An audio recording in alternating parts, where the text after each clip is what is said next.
So today was the 12th of January today, and previously before we went into the day, I was in 5 to 6, 0.5 to 0.6% drawdown, and once the day's done, I am now in up 357. So up 0.3%, so it wasn't a bad day. I took a small trade and I decided to get off after because there wasn't any point. So remember, we still had these data highs from the day previous that should be taken out because it's a high liquidity pool, and now I am very interested in targeting them because we have equal highs pretty much here, and then data highs right up here inside a daily fair value gap, which is very high probability. But speaking for today, we noticed that price reacted from this fair value gap, and along with the 1 hour, we looked pretty clean because remember yesterday we closed above this fair value gap, making this an inverse, so price needed to come down and tap it, which is what it did during London, along with the fact we closed above a change in state of delivery. So when you go back down to the 15, you see price was simply just tapping into that inverse. But then from there, what we wanted to see was this fair value gap, this one be broken, because I mean, this one, yes, you want to see it broken, but is a lot bigger, and this one is a lot more algorithmic because as you can see, price never closes above this, although it wicks above it, it never closes above it. So we wanted to see the 15 close above this and this if we wanted to target these highs, which is obviously what we were looking for.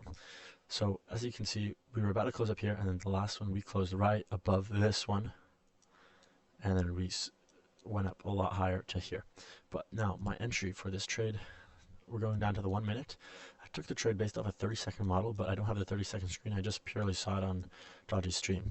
But once 9:30 hit, we had a 9:30 Judas swing, so we moved down, and yes, we violated this fair value gap by a tick, but I mean sometimes it's if you're going to go on a higher time frame, and you're going to have to look at it from this point of view. And yeah, so okay, 1 minute. I'm going to show my entry for the day. So my entry was, this is pretty interesting. So I saw this and I knew we were going to target higher because we just closed above the 15. So price should just shoot straight up, but it had to tap back into this inverse right here, so which is why price really wanted to dig down.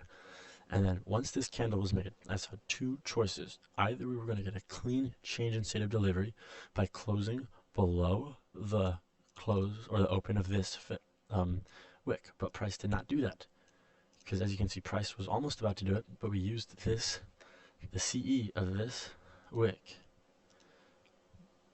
perfectly as a fair value, because as you know, wicks are liquidity voids.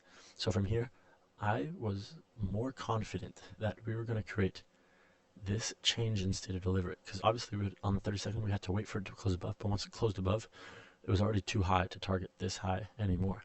So when I saw this down candle, I was like, okay, either we'll get a change in state of delivery here, but most likely not because we inversed the 15 and we had those data highs above and the daily fair value gap.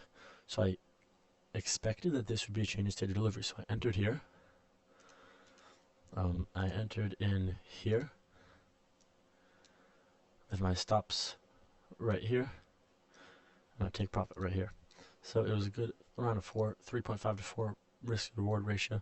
Took off 2 contracts, one contract around here and then the next around here, and had a couple micros going because I mean the data highs should have hit. That was really weird why the data highs did not hit. Today was kind of a choppy day, and then after we just went down.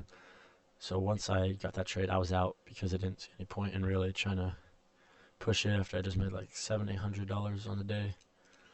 It doesn't say, but yeah. So coming into next week, we're gonna stay prepared, stay focused, and everything above. This was a fucking sexy inverse I could just jerk off to all entire day.